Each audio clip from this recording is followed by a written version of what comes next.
श्रोताहरू, म आज एउटा पृथ्वी मोटिभेसनको तर्फबाट एउटा कथा दिन गइरहेको छु, कथा वाचन गर्न गइरहेको छु। कथाको शीर्षक रहेछ अन्तिम बेन्चको माया। एउटा दुर्गम जिल्लामा बस्ने एकजना भाइ निश्चल नाम गरेको विद्यार्थी थियो। ऊ माध्यमिक विद्यालयमा कक्षा 11 का विद्यार्थीहरू नयाँ सत्र सुरु गर्दै थिए र निश्चल भाइ जो कक्षाको अन्तिम बेन्चमा बस्ने केटा थियो। वास्तवमा निश्चल निकै कम बोल्ने तर पढाइमा निकै तेज चाहिँ थियो। एक दिन नयाँ छात्रा कक्षामा भर्ना भइन्। स्मृति शिक्षकले उनलाई निश्चलसँगै अन्तिम बेन्चमा बस्न आग्रह गरे। पहिलो दिन दुवैजना एकदम चुपचाप बसिरहे। दोस्रो दिन स्मृतिले बिस्तारै सोधिन्, तिमी सधैँ यति शान्त किन हुन्छौ निश्चल भनेर सोधिन्। र निश्चल निकै मुस्कुराउँदै सबै कुरा शब्दले भन्नुपर्छ भन्ने छैन, वास्तवमा जीवन के हो कस्तो हो उनी मुस्कुराउँदै वास्तवमा शब्दहरू मात्रै प्रयोग गर्नुपर्छ भन्ने कुरा हुँदैन भन्ने जवाफ दिए। त्यो सानो संवादले मित्रताको सुरुवात गर्यो निश्चल र स्मृति बीचमा, जुन अलिकति सम्बन्धलाई बढाउने काम गर्यो। र साझा नोट्स सँगै लाइब्रेरी जानु, परीक्षा अगाडि राति अबेरसम्म फोनमा पढाइको बहाना। तर दुवैलाई थाहा थियो यो केवल मित्रता मात्र थिएन। विद्यालयको वार्षिक उत्सव आयो। स्मृतिले गीत गाइन्।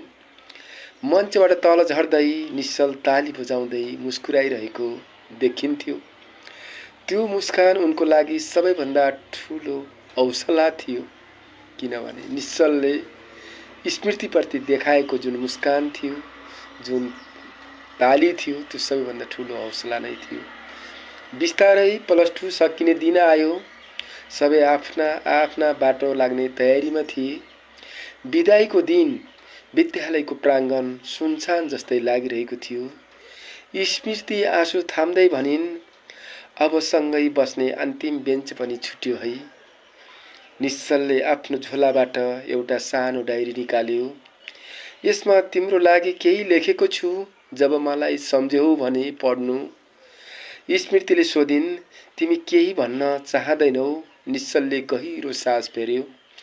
म तिमीलाई धेरै पहिलेदेखि मन पराउँछु, तर सोचे पहिले सपना पुरा गरौँ अनि मायाको कुरा गरौँला। समय बित्यो। 4 वर्षपछि स्मृति काठमाडौँमा एक कार्यक्रममा सहभागी भएकी थिइन्। अचानक भिडमा परिचित अनुहार देखिन्। अन्तिम बेन्च फेरि खाली छ। निश्चल हाँस्दै अघि आयो। अब ऊ आत्मविश्वासी इन्जिनियर भइसकेको थियो। अब त सँगै बस्ने ठाउँ खोज्नुपर्छ, उसले भन्यो। स्मृतिले हाँस्दै उत्तर दिइन्, यसपटक अन्तिम बेन्च होइन, जीवनभर सँगै बस्ने ठाउँ खोज्नुपर्छ। विद्यालयको एउटा सानो प्रेम समयसँगै आज गहिराइमा पुगेको छ, किनकि साँचो माया परीक्षा जस्तै हो, धैर्य राख्नेले मात्र पास गर्छ। सबैजनालाई नमस्कार। म फेरि अर्को एउटा कथा जोड्न चाहन्छु, विशेष गरेर अधुरो चिठी। अधुरो चिठी नेपालको कुनै एउटा दुर्गम बजार नजिकै एउटा सानो कफी पसलमा आर्य नाम गरेको केटी हरेक साँझ आउँथिन्। त्यहाँ उनले पहिलो पटक एकजना राम भन्ने केटालाई भेटेकी थिइन् र सामान्य चिन्जान मित्रतामा बदलियो। आर्य र रामको भेट अनि मित्रता बिस्तारै प्रेममा। राम सधैँ भन्थ्यो, आर्य एक दिन म ठुलो पत्रकार बन्छु, देशको लागि केही लेख्छु। आर्या मुस्कुराउँदै जवाफ दिन्थिन्, म तिम्रो हरेक शब्द पढ्नेछु। दिनहरू रमाइला थिए, साना झगडा, धेरै हाँसो र भविष्यको ठुलो सपना देखेका थिए। एक दिन राम साह्रै उत्साहित हुँदै आयो। म डोल्पा जाँदैछु, नेपालको डोल्पा जिल्लामा केही रिपोर्टिङको लागि, केही हप्ता मात्र, केही दिनको लागि मात्र। आर्याको मन डरले भारी भएको थियो, तर उनले केही भनिनन् र केही भन्ने आँट पनि गरिनन्। छिट्टै फर्किनु भई उनले मात्र यति भनिन्, आर्याको जवाबमा। साँच्चीकै रामले जाने दिन आर्यलाई एउटा चिठी दियो। म फर्किएपछि सँगै पढौँला, उसले हाँस्दै भन्यो। तर त्यो फर्किएपछि कहिल्यै पनि आएन अथवा फिर्ता भएन। डोल्पाबाट फर्किने क्रममा आएको बस दुर्घटनाको खबर आयो।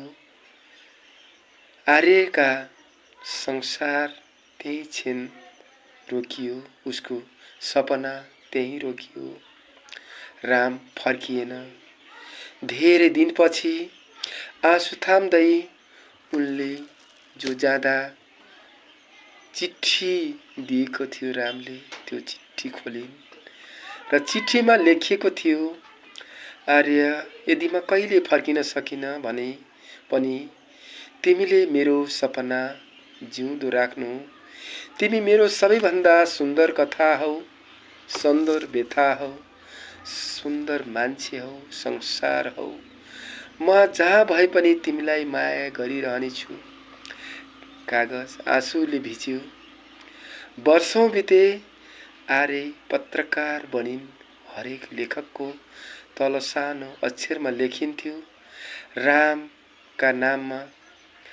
कहिलेकाहीँ प्रेम अधुरो भएर पनि पूर्ण हुन्छ, किनकि शरीर टाढा भए पनि सम्झना कहिल्यै मर्दैन।